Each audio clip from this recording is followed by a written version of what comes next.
जय हिंद। आज के इस वीडियो में हम बिहार बोर्ड क्लास 10 साइंस का सैंपल सेट लेकर आए हैं, जिसमें आपको ऑब्जेक्टिव क्वेश्चन कराने वाले हैं, जिसमें आपको 40 ऑब्जेक्टिव क्वेश्चन कराने वाले हैं। अगर इसमें से आप 30 का भी सही जवाब दे देते हैं तो आप बोर्ड एग्ज़ाम में बहुत अच्छा स्कोर करने वाले हैं। तो वीडियो को शुरू से अंत तक देखिए ताकि आपका हर डाउट क्लियर होता चले। तो चलिए आज की क्लास को स्टार्ट करते हैं। पहला प्रश्न है, गोलीय दर्पण के परावर्तन पृष्ठ की वृत्ताकार सीमा रेखा का व्यास कहलाता है। मुख्य फोकस, वक्रता त्रिज्या, प्रधान अक्ष या गोलीय दर्पण का द्वारक। तो इसका सही जवाब हो जाएगा गोलीय दर्पण का द्वारक। ऑप्शन डी इसका बिल्कुल सही जवाब हो जाएगा। ठीक है, इसको आपको याद रखना है दोस्तों। अगले प्रश्न पे चलते हैं। अगला प्रश्न है, निम्नलिखित में से कौन उत्तल दर्पण की फोकस दूरी है जिसकी वक्रता त्रिज्या 32 सेंटीमीटर है। तो उत्तल दर्पण की फोकस दूरी हमको ज्ञात करना है, जिसकी वक्रता त्रिज्या यानी आर दिया है हमको प्लस का 32 सेंटीमीटर। प्लस क्यों रहेगा? क्योंकि ये उत्तल दर्पण है तो इसकी वक्रता त्रिज्या प्लस में रहेगी। तो हम जानते हैं कि किसी भी दर्पण की फोकस दूरी उसकी त्रिज्या की आधी होती है, यानी F बराबर R/2। तो R का मान कितना है? 32 है। तो 32/2 तो कटेगा तो कितना आएगा? 16 बार में कटेगा, 16 दूना 32। तो F बराबर क्या हो जाएगा? F बराबर हो जाएगा प्लस 16 सेंटीमीटर। तो ऑप्शन डी इसका बिल्कुल सही जवाब हो जाएगा। ठीक है, अगले प्रश्न पे चलते हैं। अगला प्रश्न है दोस्तों, यदि किसी बिंब का प्रतिबिंब का आवर्धन ऋणात्मक है तो उस प्रतिबिंब की प्रकृति क्या होगी? वास्तविक और उल्टा होगी, वास्तविक और सीधा होगी, आभासी और सीधा होगी या आभासी और उल्टा होगी? तो इसका सही जवाब हो जाएगा वास्तविक और उल्टा होगी। ऑप्शन ए इसका बिल्कुल सही जवाब हो जाएगा। ठीक है दोस्तों, अगले प्रश्न पे चलते हैं दोस्तों। 4 नंबर प्रश्न है दोस्तों, नेत्र में प्रवेश करने वाली प्रकाश की किरणों का अधिकांश अपवर्तन होता है नेत्रोद के अंतः पृष्ठ पर, अभिनेत्र के अंतः पृष्ठ पर, कार्निया के बाहर पृष्ठ पर या इनमें से कोई नहीं। तो इसका सही जवाब हो जाएगा ऑप्शन बी, अभिनेत्र के अंतर पृष्ठ पर। ऑप्शन बी इसका सही जवाब हो जाएगा। ठीक है दोस्तों, इसको आपको याद रखना है दोस्तों। ये बहुत PVI प्रश्न है, ये आपके बोर्ड एग्जाम के लिए 2022 के लिए बहुत ही इम्पोर्टेंट क्वेश्चन है। अगले प्रश्न पे चलते हैं। 5 नंबर प्रश्न है दोस्तों, जब सूर्य का प्रकाश वायुमंडल से गुजरता है तो वायु के सूक्ष्म कण किस रंग में प्रकाश का अधिक प्रबलता से प्रकीर्णत करते हैं? लाल रंग को, नारंगी को, हरा को या नीला को? तो इसका सही जवाब हो जाएगा नीला को। ऑप्शन डी इसका बिल्कुल सही जवाब हो जाएगा। इसको आपको याद रखना है दोस्तों। ठीक है, अगले प्रश्न पे चलते हैं दोस्तों। 6 नंबर प्रश्न कहता है दोस्तों, भारत में उत्पादित प्रत्यावर्ती विद्युत धारा की आवृत्ति कितनी होती है? 50 हर्ट्ज होती है, 60 हर्ट्ज होती है, 70 हर्ट्ज होती है, 80 हर्ट्ज होती है? तो इसका सही जवाब हो जाएगा 50 हर्ट्ज होती है। ऑप्शन ए इसका बिल्कुल सही जवाब हो जाएगा। ठीक है, ये आपका VVI प्रश्न है, ये आपके एग्जाम में बहुत ही ज़्यादा संभावना है कि ये क्वेश्चन आपके एग्जाम में आए ही आए। अगले प्रश्न पे चलते हैं दोस्तों। 7 नंबर प्रश्न है, किस वोल्ट मीटर के स्केल पर 0 वोल्ट और 1 वोल्ट के बीच 20 विभाजन चिन्ह है? तो उस वोल्टमीटर का अल्प मापांक है। तो अल्प मापांक ज्ञात करने के लिए हम अंतिम स्केल से पहले स्केल को घटा देते हैं, यानी 1 माइनस 0 बट्टा टोटल विभाजन चिन्ह से भाग दे देते हैं बट्टे 20। तो 1 में से 0 जाएगा तो 1 बचेगा 1 वोल्ट, अब बट्टे 20 हम इसको भाग देंगे तो ये आएगा 0.05 वोल्ट, यानी ऑप्शन बी इसका बिल्कुल करेक्ट आंसर हो जाएगा। 8 नंबर प्रश्न है दोस्तों, 1 माइक्रो एम्पियर विद्युत धारा निम्नलिखित में से कौन सी है? तो 1 माइक्रो एम्पियर विद्युत धारा 10⁻⁻6 एम्पियर है। ऑप्शन सी इसका बिल्कुल सही जवाब हो जाएगा। ठीक है, इसको आपको याद रखना है दोस्तों। 9 नंबर प्रश्न है दोस्तों, किसी छड़ चुंबक के अंदर चुंबकीय क्षेत्र रेखाओं की दिशा क्या होती है? तो छड़ चुंबक के अंदर मान लीजिए ये छड़ चुंबक है, इधर होता है साउथ पोल, इधर होता है नॉर्थ पोल। तो छड़ चुंबक के अंदर चुंबकीय क्षेत्र रेखाएं साउथ पोल से नॉर्थ पोल की तरफ जाती है, यानी इसका हमारा सही जवाब हो जाएगा दक्षिणी ध्रुव से उत्तरी ध्रुव की तरफ जाती है। ऑप्शन बी इसका बिल्कुल सही जवाब हो जाएगा। ठीक है, ये प्रश्न आपके 2022 एग्जाम के लिए बहुत ही इम्पोर्टेंट क्वेश्चन है, तो इसको आपको याद रखना है दोस्तों।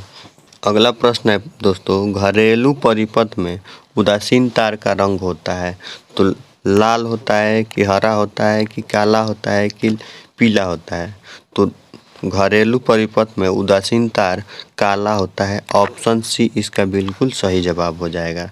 इसको आपको याद रखना है दोस्तों। अगले प्रश्न पे चलते हैं दोस्तों। 11 नंबर प्रश्न है, किस युक्ति में विभक्त वलय दिक् परिवर्तन का कार्य करता है? तो इसका सही जवाब हो जाएगा विद्युत जनित्र में विभक्त वलय दिक् परिवर्तन का कार्य करता है। ऑप्शन ए इसका बिल्कुल सही जवाब हो जाएगा। ठीक है, अगला प्रश्न कहता है, जल विद्युत संयंत्र किस ऊर्जा का विद्युत ऊर्जा में रूपांतरित करता है? तापीय ऊर्जा में रूपांतरित करता है, नाभिकीय ऊर्जा में रूपांतरित करता है, सौर ऊर्जा में रूपांतरित करता है या स्थितिज ऊर्जा में रूपांतरित करता है?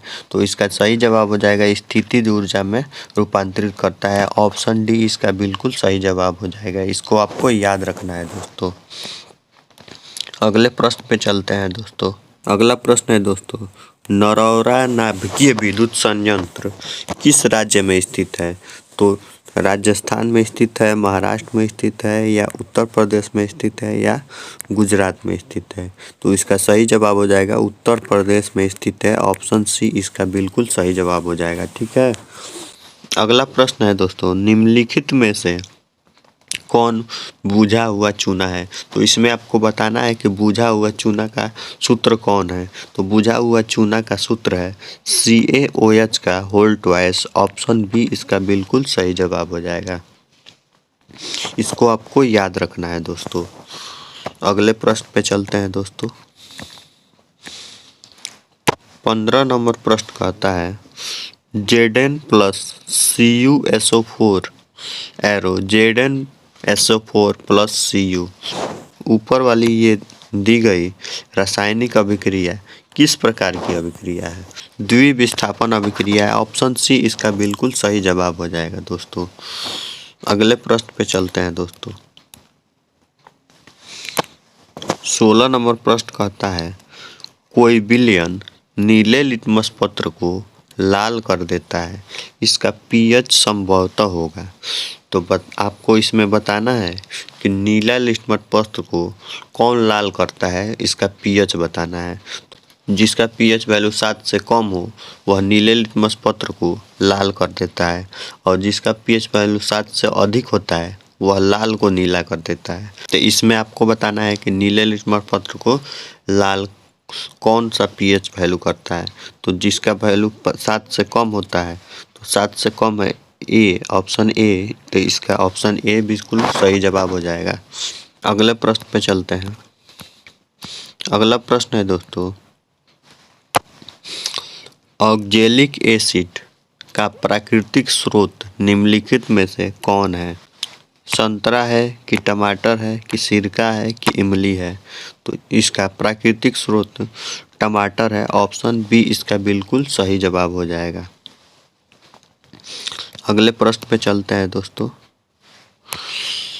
निम्नलिखित में कौन सबसे अधिक क्रियाशील है? तो इसमें बताना है दोस्तों आपको कि निम्नलिखित में कौन क्रियाशील सबसे अधिक क्रियाशील धातु है। तो मैग्नीशियम है, कैल्शियम है, सोडियम है या पोटेशियम है? तो इसका सही जवाब हो जाएगा पोटेशियम है। ऑप्शन डी इसका बिल्कुल सही जवाब हो जाएगा। अगले प्रश्न पे चलते हैं दोस्तों।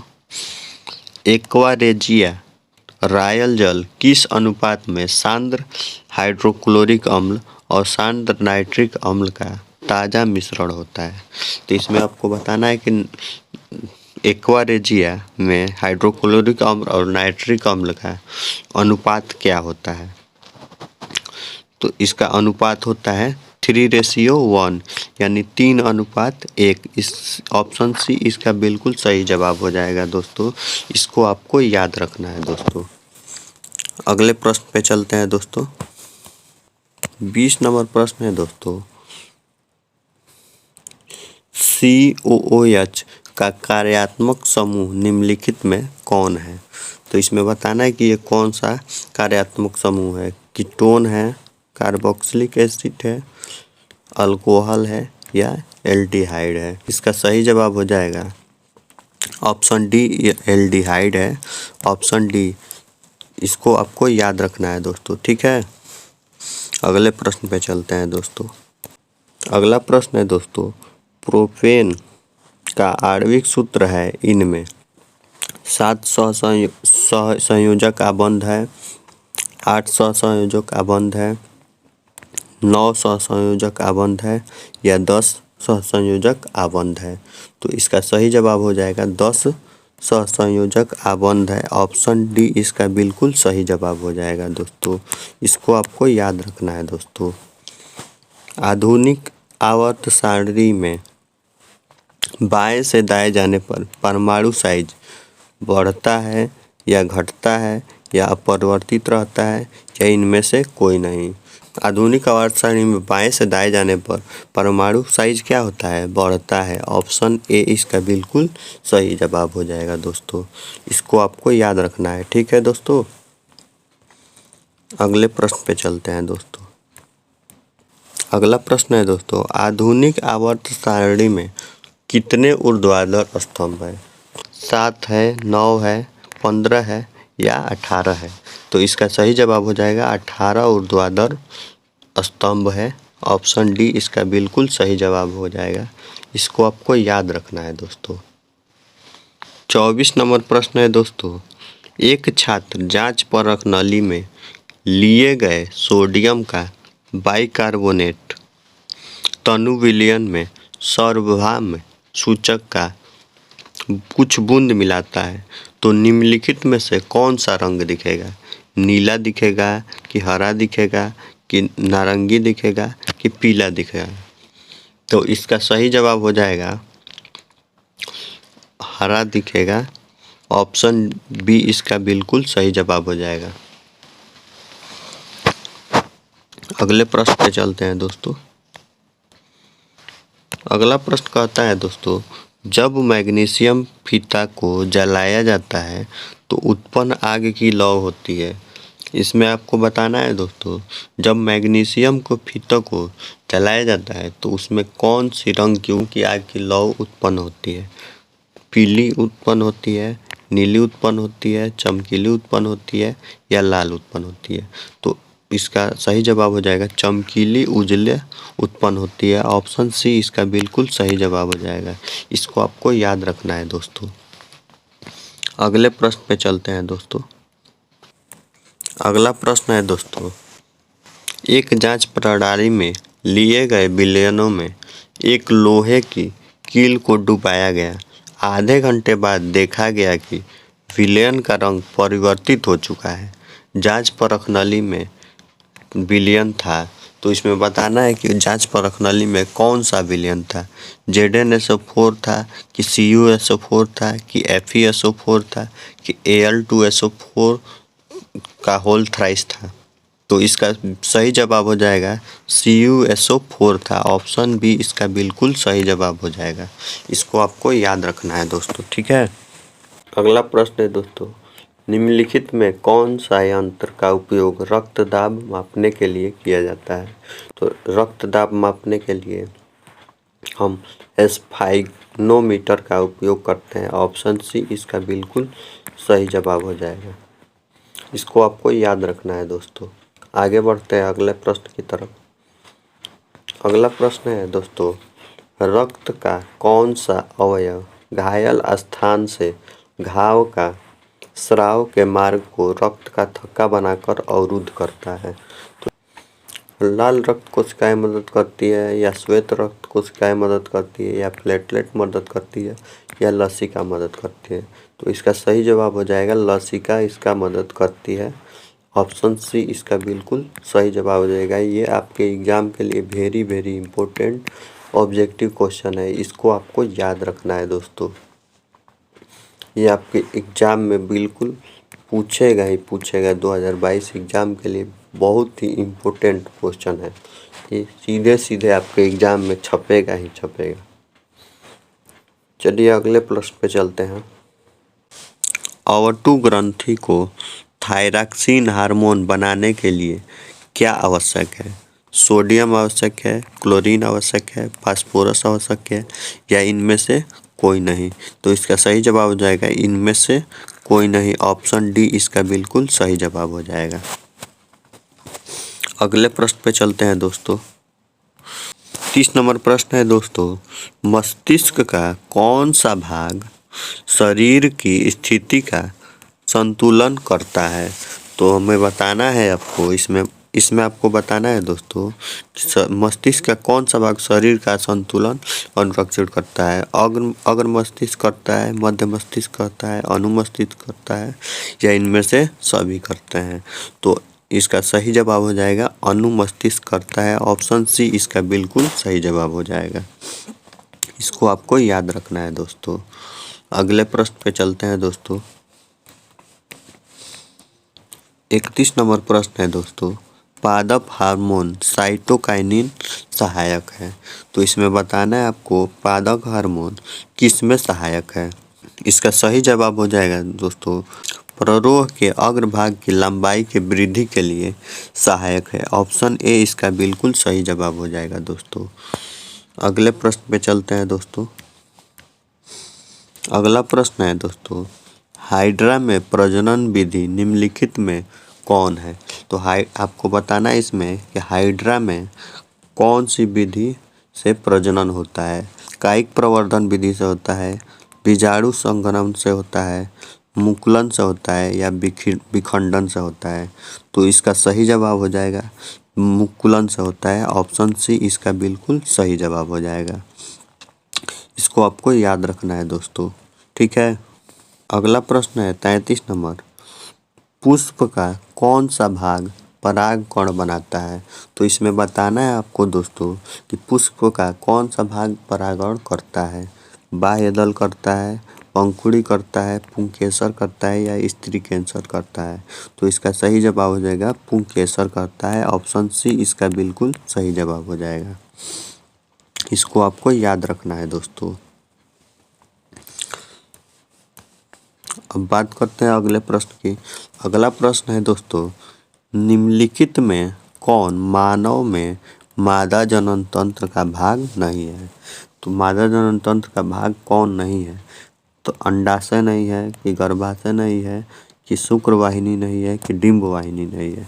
तो इसका सही जवाब हो जाएगा शुक्रवाहिनी नहीं है। ऑप्शन सी इसका बिल्कुल सही जवाब हो जाएगा दोस्तों। इसको आपको याद रखना है दोस्तों, ठीक है। अगला क्वेश्चन पे चलते हैं दोस्तों। 35 नंबर क्वेश्चन कहता है दोस्तों, वंशागत नियमों का प्रतिपादन किसने किया था। चार्ल्स डार्विन ने किया था कि रॉबर्ट हुक ने किया था कि जेसी बोस ने किया था कि ग्रेगर जॉन मेंडल ने किया था। तो इसका सही जवाब हो जाएगा बिल्कुल ग्रेगर जॉन मेंडल ने किया था। ऑप्शन डी इसका बिल्कुल सही जवाब हो जाएगा दोस्तों, इसको आपको याद रखना है दोस्तों। तो इसका सही जवाब हो जाएगा ग्रेगर जॉन मेंडल, इसका सही जवाब हो जाएगा। ठीक है, इसको आपको याद रखना है दोस्तों। ये आपके एग्ज़ाम के लिए very very important objective question है, इन सबको आपको याद रखना है दोस्तों। ये आपके एग्ज़ाम में बिल्कुल छपेगा ही छपेगा। ठीक है, अगले प्रश्न पे चलते हैं। अगला प्रश्न कहता है दोस्तों, स्त्रियों में लिंग गुणसूत्र युग्म होते हैं, तो स्त्रियों में कौन सा लिंग गुणसूत्र होते हैं? तो स्त्रियों में केवल क्या होता है, XX होता है। ऑप्शन बी इसका बिल्कुल सही जवाब हो जाएगा दोस्तों, इसको आपको याद रखना है। और पुरुषों में क्या होता है, पुरुषों में XY होता है, ये पुरुषों में होता है। और स्त्रियों में XX होता है। ऑप्शन बी इसका बिल्कुल सही जवाब हो जाएगा दोस्तों। अगले प्रश्न पे चलते हैं दोस्तों। अगला प्रश्न है दोस्तों 37 नंबर, मंड परीक्षण के लिए पत्ती पर आयोडीन डालने के पहले पत्ती का अल्कोहल में उबाला जाता है। तो इसमें आपको बताना है कि मंड परीक्षण में हरी पत्ती को आयोडीन में पहले अल्कोहल में क्यों डाला जाता है? आयोडीन मंड को घोलने के लिए, या क्लोरोफिल को घोलने के लिए, या पत्ती को मुलायम करने के लिए, या इनमें से सभी? तो इसका सही जवाब हो जाएगा क्लोरोफिल को घोलने के लिए। ऑप्शन बी इसका बिल्कुल सही जवाब हो जाएगा, इसको आपको याद रखना है दोस्तों। अगला प्रश्न है दोस्तों 38 नंबर, स्लाइड को सर्वप्रथम कंपाउंड माइक्रोस्कोप से देखा जाता है तो कितने % पर देखा जाता है? तो इसका सही जवाब हो जाएगा 45% पर देखा जाता है। ऑप्शन डी इसका बिल्कुल सही जवाब हो जाएगा, 45% पर देखा जाता है, इसको आपको याद रखना है दोस्तों। अगले प्रश्न पे चलते हैं दोस्तों। 39 नंबर प्रश्न है दोस्तों, दो तंत्रिका कोशिकाओं के मध्य खाली स्थान को कहते हैं। इसमें आपको बताना है कि दो तंत्रिका कोशिकाओं के बीच, मध्य मतलब बीच, खाली स्थान को क्या कहते हैं? द्रुमिका कहते हैं, सिनेप्स कहते हैं, एक्सान कहते हैं, या आवेग कहते हैं? तो इसका सही जवाब हो जाएगा सिनेप्स कहते हैं। ऑप्शन बी इसका बिल्कुल सही जवाब हो जाएगा दोस्तों, इसको आपको याद रखना है दोस्तों। आज के क्लास का अंतिम प्रश्न है दोस्तों, निम्नलिखित में कौन आहार श्रृंखला का निर्माण करता है? तो इसमें बताना है दोस्तों आपको कि कौन आहार श्रृंखला का निर्माण करता है। घास, गेहूं तथा आम, घास बकरी तथा मानव, बकरी गाय तथा हाथी, या घास बकरी तथा मछली? तो इसका सही जवाब हो जाएगा घास बकरी तथा मानव। ऑप्शन बी इसका बिल्कुल सही जवाब हो जाएगा, इसको आपको याद रखना है दोस्तों। ये आपके एग्ज़ाम के लिए बहुत ही इम्पोर्टेंट क्वेश्चन थे, इसको आप इन सब क्वेश्चनों को आपको याद रखना है। ये आपके एग्ज़ाम में 100% चांस है कि 40 में से लगभग 30 क्वेश्चन आपके एग्ज़ाम में बिल्कुल आए ही आए। तो वीडियो आपको कैसा लगा कमेंट करके बताइएगा, और वीडियो अच्छा लगा हो तो वीडियो को लाइक, शेयर और चैनल को सब्सक्राइब ज़रूर कीजिएगा। मिलते हैं अगले वीडियो में नए क्वेश्चनों के साथ, तब तक के लिए धन्यवाद।